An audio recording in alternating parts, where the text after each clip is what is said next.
Admiral stands. Admiral.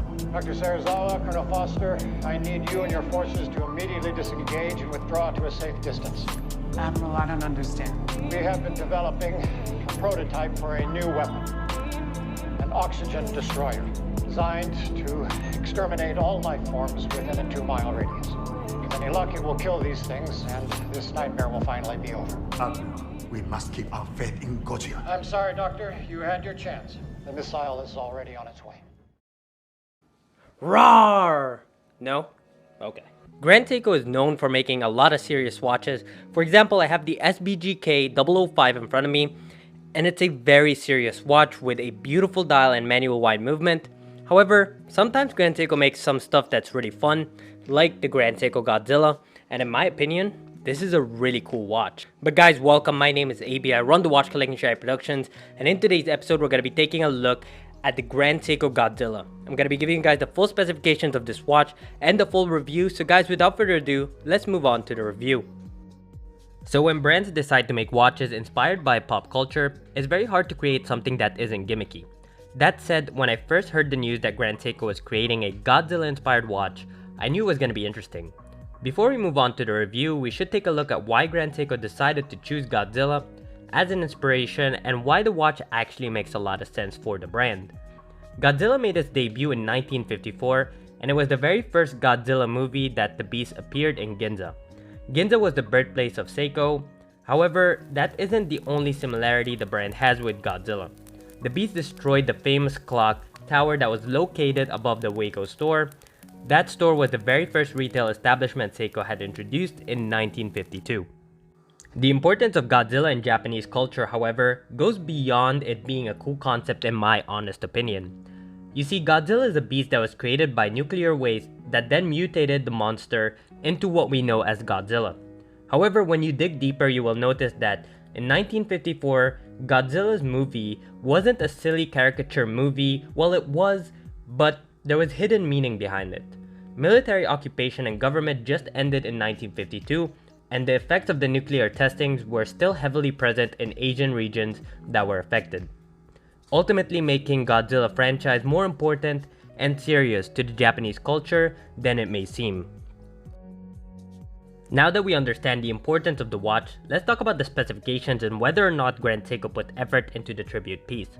Spoiler alert, if you know Grand Seiko, you already know this is gonna be good. Let's start off with the dial. The radiant red dial is inspired by the beams Godzilla shoots out when attacking. The dial itself isn't actually as loud as it looks in footage. It's definitely not subtle, but the way the dial plays in light in different settings shows that it doesn't shine as loud as you'd expect. Now with that being said, in my opinion, that is actually a positive thing as it shows the pattern without it being overly blingy. The black date window was also a really good choice on Grand Seiko's part as it contrasts really nicely with the burgundy dial. Now you may have noticed the extremely smooth sweep of the hands, and that's because this watch has the spring drive caliber, the 9R15, to be very specific, with an accuracy of plus or minus 1 second per day and about 10 seconds per month. Now this caliber has a power reserve of about 72 hours, and it's overly just such an amazing caliber, but I will have a separate video explaining the spring drive in detail. The more Grand Seikos I review, the more questions I get about spring drive calibers and quartz, so stay tuned, I'll have videos explaining all Grand Seiko movements in the future. Now as you can see, the details of this watch doesn't stop only at the dial and the case. The watch has a shark leather strap, a red one, with a black pattern that is reminiscent of Godzilla's skin. In my opinion, this was actually the coolest part about this watch, despite the impressive watch itself. Now the case of the watch isn't unique to Godzilla, as we have seen it used in the line's main watch that they released last year. It is a polarizing design for sure, but in my opinion it works perfectly with the theme. Should they use this case for non-inspired watches? I probably wouldn't be a fan. That said, with Godzilla in mind, all the sharp angles with the mix of Zaratsu polishing and brushing fits perfectly with this piece in my opinion. Even though the watch has a 44.5mm case with a 30mm thickness, it wears very well on the wrist. So what do I think about this watch? Well, when I first saw it in pictures, I didn't really like the way the case shape kinda looked. However, you really have to have this watch in the metal to completely understand the beauty of this case It's very unique, and in my opinion, all those sharp lines, everything about this watch makes it such a beast of a watch, and in my opinion, it looks really cool. So overall, if you're looking for a cool watch to add to your collection, I probably wouldn't buy this as your first watch, but if you have a collection and you want something unique, something cool, and something done to an exceptional level, I think the Grand Seiko Godzilla could be a watch for you. Now with the 44mm case, it is a little bit on the bigger side, but as I mentioned, this case helps it kind of sit a little bit more comfortably on the wrist.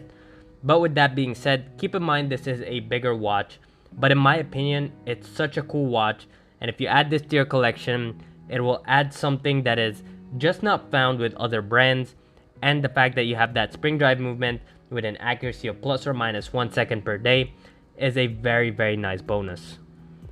But guys, thank you so much for joining me here today, and also wanted to invite you to check out exquisitetimepieces.com if you're interested in the Godzilla.